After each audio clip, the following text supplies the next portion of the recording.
Okay, thanks everybody for joining us. This week's Parsha is Parshas Acharei Mot-Kedoshim. It's 2 weeks, two Parshas. On page 638, starts Parshas Acharei Mot. So we're back to two Parshas. So we're going to go, let's see again like we did last time. There's a few things I want to home in on. And if we have time, probably not because we're starting late today, we'll talk a little bit about Sfiras Omer. And if we don't have time, we'll put it off to next week. And if we don't have time next week, maybe we'll just have to make a specific time for Sfiras Omer. Maybe like a special class for it. But we also don't want to lose that on the Parsha. So let's see how it goes. All right, so Parshas Acharei Mot starts off with Vaydaber Hashem Moshe Acharei Mot Shnei Bnei Aaron, after the two children of Aaron died. Right, and then what does it say? It says and it says why did they die? It says they brought a carbon, they went into the Holy of Holies without permission and they died, right? That's why, that's the Torah tells us that's why they died. The Talmud gives us other reasons why they built up on that, but that's not our discussion right now. And then right after that it says, Vayomer Hashem Moshe daber el Aaron nochicha, speak to Aaron your brother, you can go into the Holy of Holies anytime you want. It's not a free-for-all, right? It's only specific times. And when is that one time that Aaron could go into the Holy of Holies? Yom Kippur. Right? Yom Kippur is the one time that Aaron could go into the Holy of Holies. So all the commentaries, the Talmud, right, already starts off on this, right? The different midrashim, right? The commentaries elaborate on this.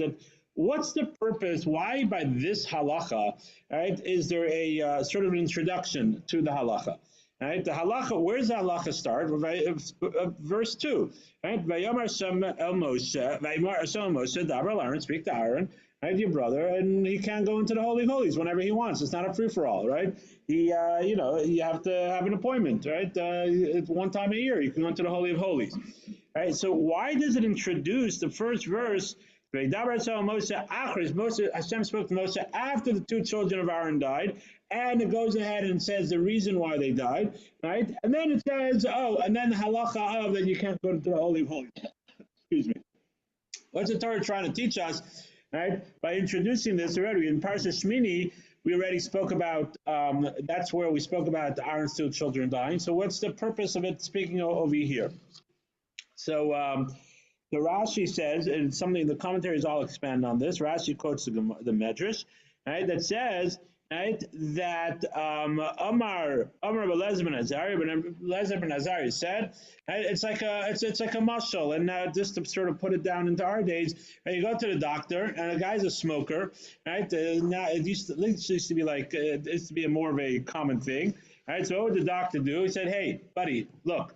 Here's a picture of a lung that's a non-smoking lung, right? Every lung has some kind of secondhand smoke. Right? That's his life, right? So hopefully less, right? Third-hand smoke, right? Whatever it is, but hopefully not like direct secondhand smoke, but third-hand smoke. And here is a lung of someone that is smoking, right? And look at the difference, right? This one's black, right? And this one is relatively not black, right? Hopefully cleaner, right? So it's sort of a not only telling them, it's terrible, it's bad. It's terrible, it's bad. Okay, it says even on the cigarette box, right? But when you show, when you show someone something, that it makes a bigger impact on them. Thank you so much, Boris. Appreciate it. Or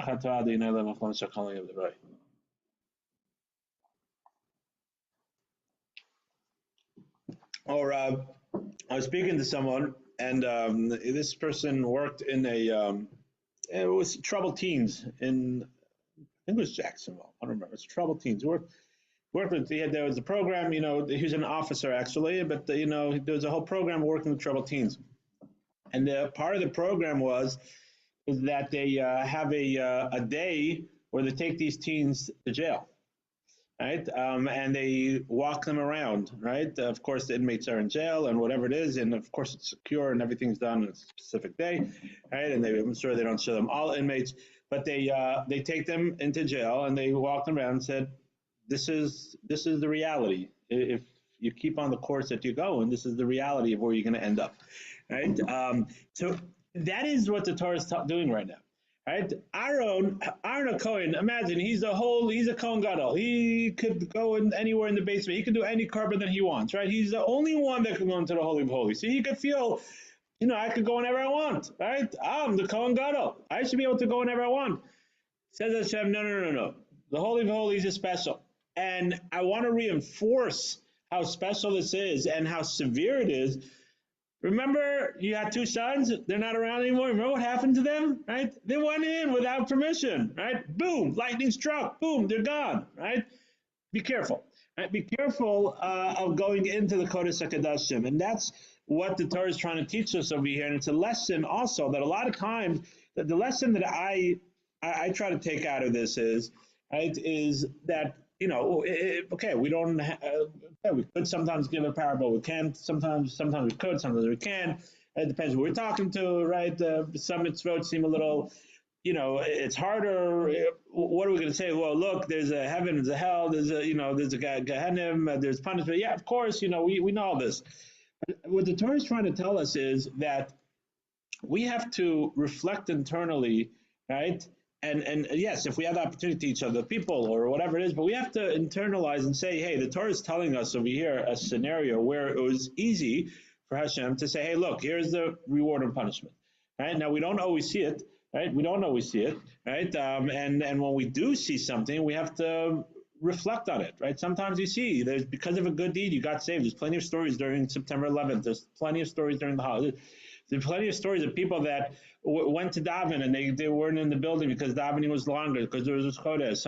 A story of there was a bris and they couldn't get the tent, whatever it is, and they had to stay. And even though they were right there, they always made sure they got in because they had a minion in the storefront and right in front of Twin Towers, right? And but someone walked in and they needed a bris or whatever. The whole story I don't remember exactly. And they stated, and yes, sometimes you see that when you do something good, and sometimes you feel like, okay, I know I did something wrong. All of a sudden, my AC goes, right? Sometimes, you could reflect internally and say, we're not God, and we know exactly if it's because of that.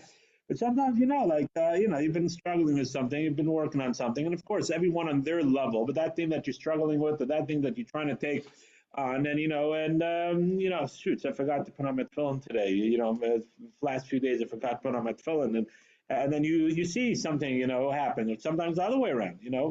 So what the takeaway that I try to take away from this is that the concept is a true concept. The concept sometimes we could implement, right? Of course, sometimes we could implement it, but for ourselves on a daily basis, it's something to something just to reflect and to look around in our lives and see how we could take this lesson and put it in our lives.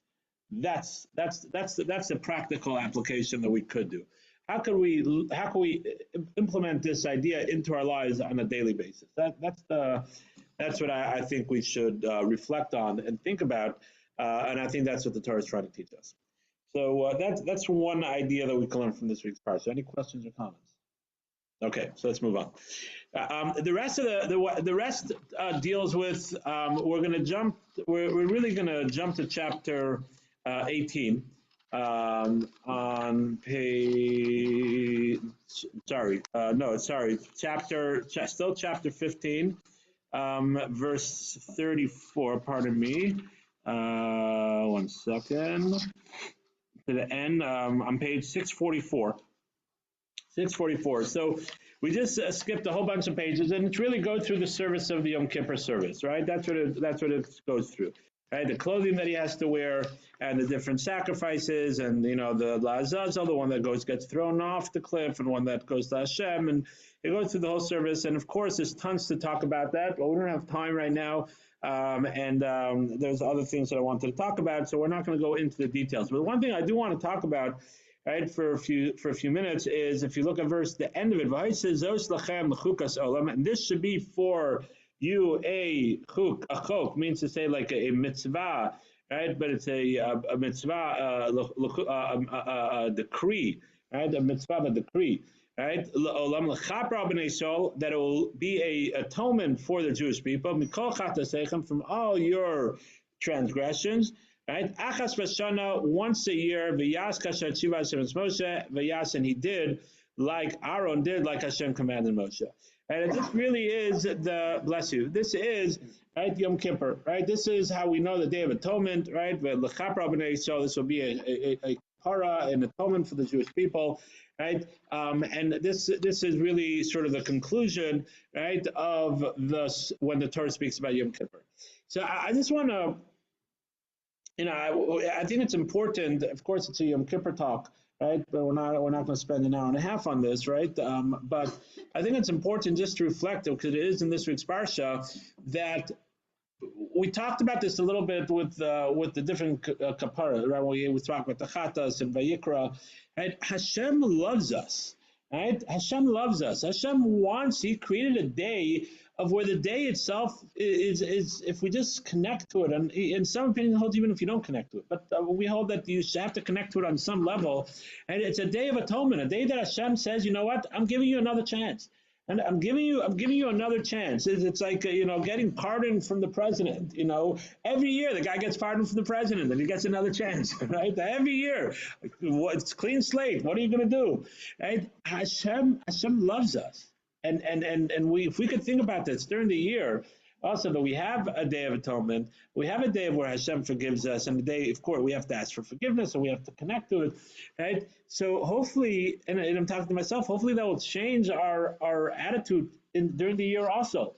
If Hashem loves us so much that He gives us, He keeps on waiting for us to return, right? So maybe we should start returning. Maybe we should actually start doing it. It's like when that child reaches a certain level of maturity, when you realize that whatever they do, their parents are going to love them, hopefully in a healthy family, and whatever they do, their parent is going to love them. And so all of a sudden they start, looking at their parents differently, and start, acting in a way that's, of course they love their parent, but acting in a way that's a receptacle, and showing that love, and not making as much trouble. It's a maturity to a certain extent, right? And that's just something that sort of we could reflect on. Throughout the year. Of course, there's tons to talk about it around Yom Kippur. Not only in Yom Kippur, but there's certain times a year when we talk about this more. But it's just something to realize that Hashem created a day where everything's forgiven. And if we think about that on a day, that's because He loves us, because He wants us to return. He doesn't want to punish us. Well, He's a punishable God of vengeance. No, Chas v'shalom. He's Hashem of mercy. Right? And He wants us to return. Part of mercy sometimes also giving consequences, because if you don't, there's no consequence, there's hefter, right? Any parent that think that they're loving their child by giving them everything that they want and have no consequences, and you can do whatever you want. Oh, don't worry about it. You're good. You're fine. That's not love. Right? That's not love, because if you really love your child, you want them to change, you want them to get better, and therefore you have to send them to the room, and you can't have that lollipop, and they can't go driving, and they lose their phone, and it depends on the age that they are, right? And they get grounded for a few nights, that they can't go, whatever it is. That is love, because you want your child to realize that there's consequences to their actions, and hopefully eventually they mature and realize that was all love, and then their actions will change, right? And that's what we have to realize, that that's what Yom Kippur is, right? And that's really what happens throughout the year. So hopefully we could connect to that throughout the year, and hopefully that will change our mindset of how we have our relationship with Hashem. Okay, we're going to move away from Yom Kippur. And we're going to jump, right? The next also speaks about different sacrifices and different things. We're going to jump to chapter 18. And chapter 18 starts a very interesting discussion, right? And it speaks about the arayos, right? God spoke to Moshe, speak to the Jewish people and tell them, like the actions of Mitzrayim you should not do, or the actions of Canaan, the nation that you're going into, you should not do. So first of all, this is something very important, right? We have to realize, page 648, right? There's a specific mitzvah, right, of people when we say, well, we have to act differently than the non-Jews, right? And we have to act differently than the country we're living in.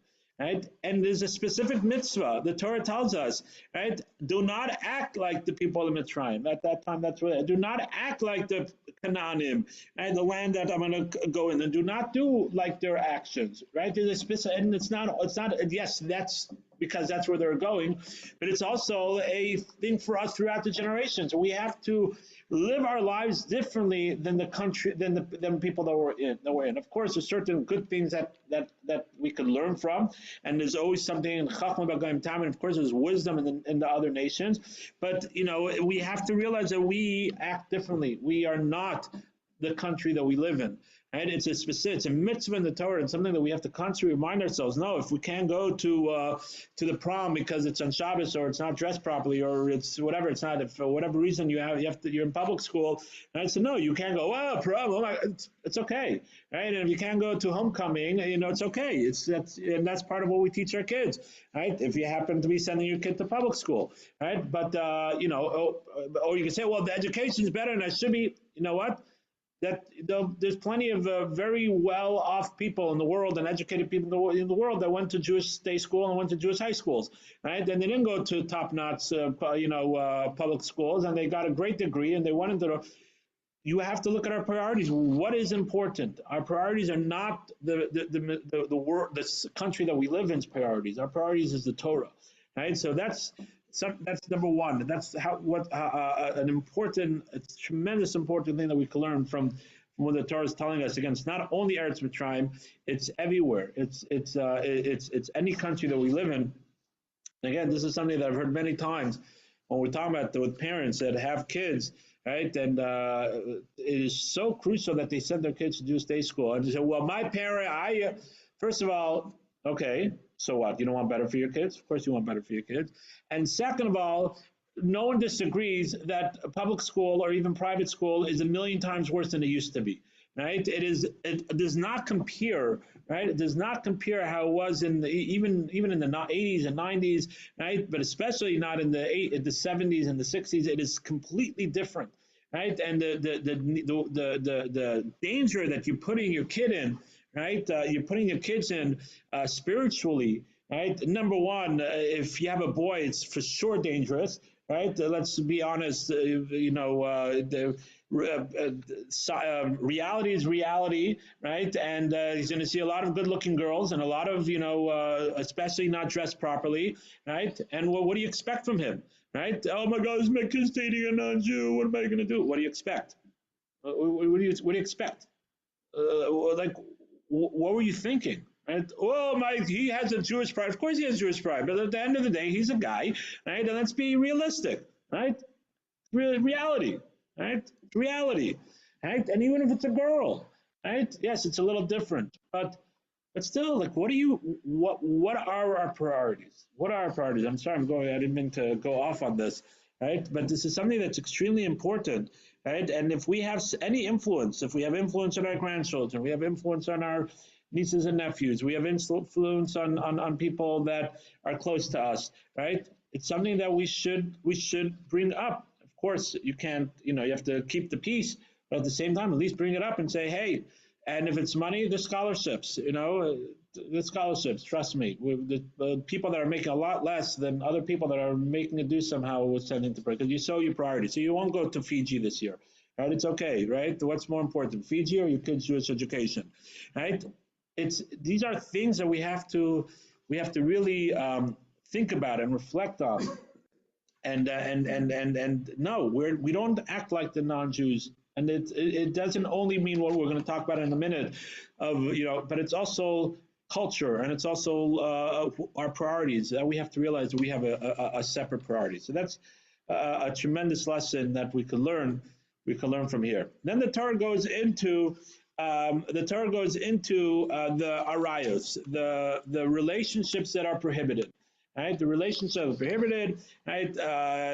One can't one can't have relations with their parents, with their siblings, right? It's called the 7 arayos chamurus, right? The 7 family relationships that the Torah speaks about.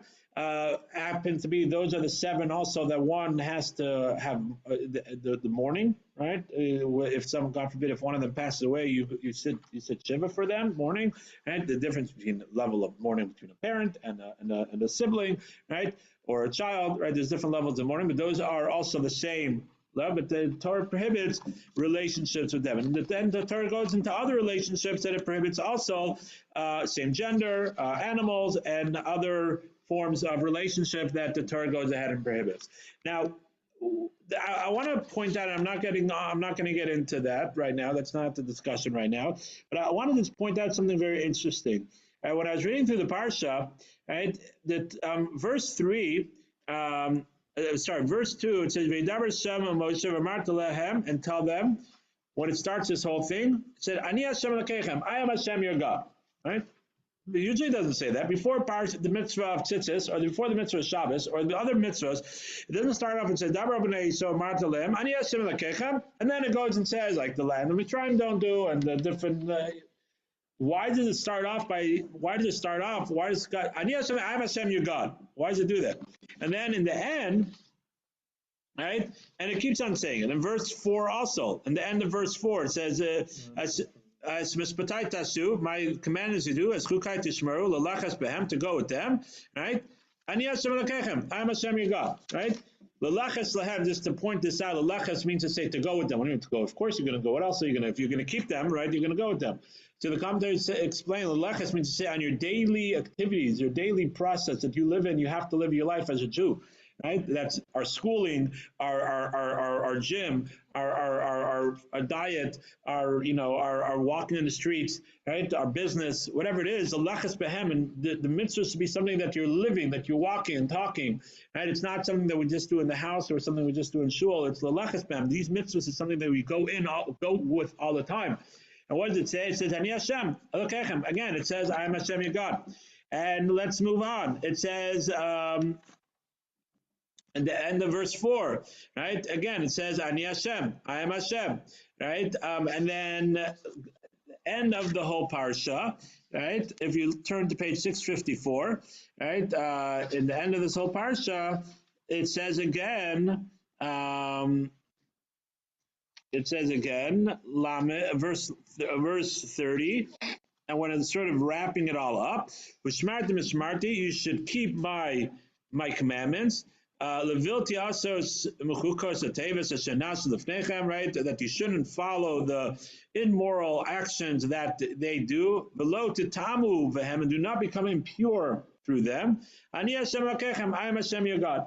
So I just was reading through the parshas. I'm sure someone talks about this. I didn't have time to look around. Right. So Rashi actually says, "Ani Hashem sheshamarti mishma," I'm Hashem that commanded you this on Mount Sinai, right? And Rashi sort of touches upon this a little bit. But why does it keep on saying this? So I just want to bring out one point, and I think this is something that's extremely important, right? It's not only for these commandments, but it's for a lot of things, and sort of ties in a little bit to what we were talking about before, that people are going to say, "Oh, really? Your father, your mother, I need a mitzvah for that?" I mean, that's like immoral. It's like, ugh, right? An animal? Are you crazy? Right? Like, really? I need a commandment. I don't need a mitzvah for that. The Torah doesn't have to tell me that. Right? Okay, you want to get reward for it, but like that's just common sense. And it's common sense. And the Torah is telling us, no, Ani Hashem Elokechem, I am Hashem your God. I am telling you not to do these immoral actions, right? And prohibiting you them, because I am Hashem your God, because I am telling you that this is not the right way to live.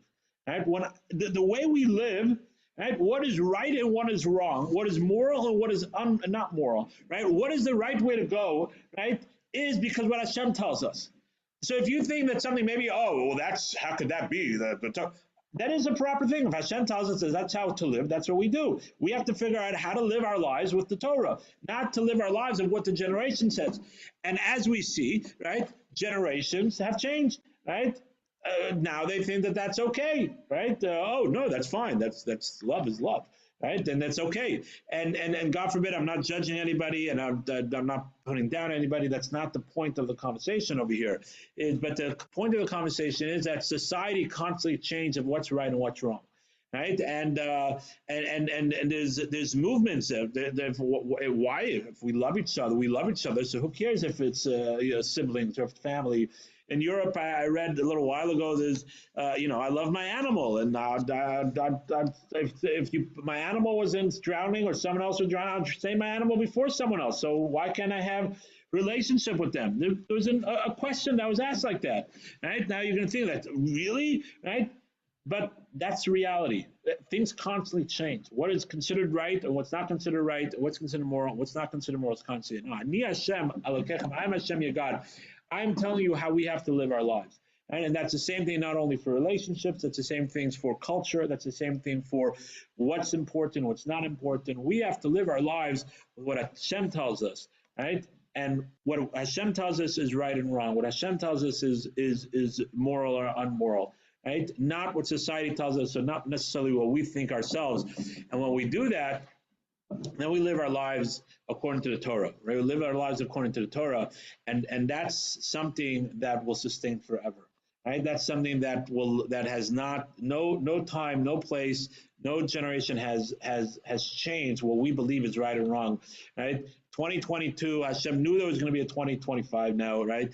Hashem knew that 2025 was going to be, and he knew exactly what the challenges were, and there's no clause in the Torah anywhere that in 2025, right, the laws are different because society has changed, right? And we have to live we can't mingle, we have to be like them, we have to, right, and that's it. There's no clause in the Torah anywhere for the lawyers in here, right? There's no clause in the Torah anywhere that says 2025 is different, right? So if Hashem told us that that's how it is, that's how it is, and that's why it repeats over by these things, specifically by things that we think. Oh, of course. Like, why do we need? No, Ani Hashem Elokechem. You're doing it because I told you to do it. You're not doing it because you think it's immoral. You're not doing it because you think it's not the right thing. You're doing it, or you're not doing it because I told you not to do it, or I told you to do it. And when we live our lives like that, our whole life changes, our whole viewpoint changes, and then also you're able to live that. You're able to live. What Hashem, like what we spoke about before, that we live our lives, right, not based off what society tells us is important and not important, but we live our lives what the Torah tells us, right? We should not follow their laws, should not live like they live, right? We have to live like we live. That's the end of Parshas Acharei Mot. We have a few more minutes. All right, I just want to talk about a few things in Kedoshim, and then maybe we'll touch upon Sphere somewhat. Let's see how they go. If I go off tangent again, I don't know, right? So Parshas Kedoshim starts off with page 656. So it says, "Vaydaber Shem Moshe Leimer Daber al Kol Hadas Bnei Yisrael, speak to the whole nation of Israel, everybody, right? V'amarta lehem, and tell them, Kedoshim to you, you shall be holy, right? Ki kadosh ani Hashem Elokechem, because I am holy, I am Hashem your God, right? So it's a mandate from Hashem, Kedoshim to you, that you should be holy, right? So the commentaries expand on this. The Ramban elaborates on this extensively, right? The Ramban elaborates this, right? How could there be a mandate to be holy, right? We to do the mitzvahs, and when we do the mitzvahs, right, if we do them right, we'll become holy, right? Kedoshim to you, you shall be holy, and be holy because I am holy. Kadosh ani Hashem, I am holy. And so I don't remember who says this, right? But the commentaries explain that this is a little similar to what we were talking about beforehand, but slightly different. The mandate is Kedoshim to you, ki kadosh ani, because I am Hashem, I am holy. The mandate is to our mandate in this life is to be like Hashem, to learn from Hashem, right? Ma'atarachim af anurachim. Just like Hashem is merciful, so too we have to be merciful, right? The 13 attributes of mercy, the Torah, the mitzvahs, is Hashem is giving us a guidebook of how to be able to be a sliver of what Hashem is. That's our neshama's yearning. That's how we get kedusha. Be kadosh ani, because I am holy, so you should strive to be holy. Right? That's the mandate. You should strive to be holy. It's a mitzvah of striving to be holy, and because the mandate is to try to be like Hashem. Right? Because I am Hashem. Just like Hashem is merciful, so too we have to be merciful. Right? And everything else. And again, that is the mandate of the Jewish people. The mandate of the Jewish people is to be like Hashem. So we have to look at our daily lives and say, is this something that is going to make me closer to be like Hashem or not? Right? And yes, sometimes we have to go to business. We have to live our lives. We have to make money. We have to give tzedakah. To be able to give tzedakah and whatever it is. But the question is, right? Is this something that is? I have two options. I could send my kid to Jewish day school or not, right? So which one do you think is going to make me closer or make my kid closer to be kadosh ani, to be like Hashem? And that's the mandate that we have to live by, and the mandate of kadosh ani, because Hashem is kadosh. The other thing I want to talk about is the other thing I want to talk about is that the commentaries point out is very interesting. One would think that if the Torah is telling us the Kedoshim too, you should be holy, right? And the mandate of Kedusha, what would be the next mitzvot? Yom Kippur. We just had Yom Kippur, right? Right? The Kurbanas, sacrifices, other spirits of metzitzis, right? Other Shema, right? Other sort of commandments that are like more spiritual kind of commandments, right? Ben Adam Lamaka, what we call them, the mitzvahs between man and God, the mitzvahs that sort of feel like they're something, these are the kind of things. But what are the mitzvahs that are brought down right afterwards? First of all, the next one is honor your father and your mother, right?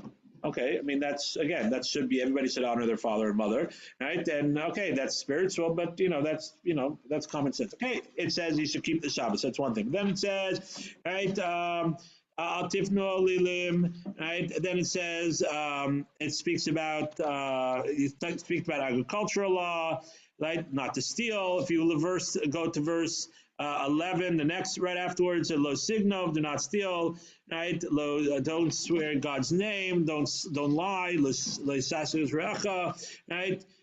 There's a lot of the mitzvot, right? Do not be jealous, right? Love every person, right? Don't what's it called again? Don't wear set. There's a lot of mitzvot that are not necessarily, right, that are more more practical day-to-day mitzvot. Right? So the commentaries explain that the Torah is telling us, right, that kadoshim to you, being holy, the mandate of being holy, as we were saying, is to infuse in everyday activities holiness. So yes, we go to work. We have to go to work. How we could infuse our going to work with holiness? If the money that we make from our work, right, we give tzedakah, we give charity, right, we give our 10% or give a little more than 10% if you're able to, right? So now our work is creating something spiritual, right? We wear a yarmulke to work, right? Even though, you wear a yarmulke to work, you're making a kiddush Hashem, you make a blessing, you act like a mensch, right? And people say, wow, he's always honest, right? The Jew's always honest. That's a kiddush Hashem, right? That's a kiddush Hashem, and that's something that's how you make your work holy, right? You're walking down the street. When you're eating, you make a blessing before you eat. So now you turn your food into something holy. Even the mundane can be turned into something holy, right? And that's kedoshim too. That's how we Jews are holy in our day-to-day activities, right? When we transform the materialism into something spiritual, and that's what it means kadoshim to you. I'm just going to end with one more thing. Still have 5 more minutes, right? And you're probably not going to have a minion right away, anyways, right? Right? Hopefully, with the 3 here, maybe, probably, right? Just one more thing that I want to talk about, right? Is when if you go back to honoring your father and your mother, right? Honoring your father and your mother. And again, there's tons to talk about Parshas Kedoshim, and unfortunately, we're not going to have the time to go through it, right? And every mitzvah in itself is tremendous. There's tons of mitzvahs in Parshas Kedoshim I spoke about, and I highly recommend to go through them, right? So, but in honoring your father and mother, right? It says ish ima vav tiro. It says one should honor your father and your mother. Right? And then it says the subside to and you should keep the Shabbos. So the comment Rashi already quote. What's the connection between the two? Why does it put these two mitzvahs together? Seemingly not connected at all. They're both in the 10 Commandments, right? Right. But what's the connection between the two? So Rashi says, right, that Rashi says, Rashi says, why does it say Samach Shmir Shabbos Lemora of, right, which connects the keeping of the Shabbos to the fear of to honoring your parents, of really the fear of your parents, mora. There's honor and fear. We don't have time to go into it. There's a way of being honoring your parents, and there's a way of fearing your parents, of reverence. It's not fear, right? So what's the connection? Rashi says that even if your parents tell you to desecrate the Shabbos, you can't listen to them because you and your parents are obligated to listen to me. Right, so the commentaries expand on this, and this really is an important lesson. Right, this is really an important lesson, guys. We're almost finished, please. Right, this is really an important lesson that the Torah is telling us, that a lot of times, We think that we're doing that. It's our parents. Our parents asked me to do it. It's important, right? The Torah tells us you have to listen to your parents. I'm doing a mitzvah by listening to my parents, right? The Torah is telling no, but your parents are also obligated to listen to me, right? And you're not doing a mitzvah when that mitzvah is doing an avera, right? Now, if there's certain times, like, and I'm not going to get off topic, by bris milah, you can do a bris milah in the Torah because the Torah tells you specifically that you can do that. So the Torah tells you, right? Oral Torah tells you can do that, but otherwise, right? You're not doing a mitzvah by doing that when it's going to transgress something else. We spoke about this a little bit a different time also, and that's what the Torah tells you. Even if your parents tell you, even if your boss tells you to do something, or it's culturally that's going to make me feel more part of something, or your kids are really pressuring you, back to kids in school, and I have my homecoming, and I have my this and my that, and and I really have to go. No, I'm sorry, right? We have to keep Hashem's mitzvahs, right? And that's what the Torah puts together, these two things, right? The Ish Ima of Torah, to remind us that this is something that we have to constantly do. And I'm just going to end off. We have 2 more minutes left, right? And as I said, there's tons more to talk about Parshas Kedoshim. So just to sort of end off with this idea, I think it's something that, to just recap a little bit, we've been homing in already from Parshas Acharei Mot a little bit. This week we've been homing in a lot that, and trust me, I struggle with this also. We all struggle. Each one of us have a struggle on our level and whatever, or our difficulties. But at the end of the day, right, we could have a lot of pressures telling us to do things on many different fronts. If it's our schooling for our kids, if it's the culture that we live in, right? If it's pressure from our parents, or if it's pressure from other friends, or if it's pressure internally ourselves that we want to live a certain way, and the culture is telling us that we have to be a certain way. At the end of the day, we have to remember that our mandate is Kedoshim to you. We have to be Kadosh. And why is that? Because Hashem is Kadosh. Because our purpose in this world is to get closer to Hashem. Like we spoke about this past Shabbos, our purpose in this world is to elevate our spirituality.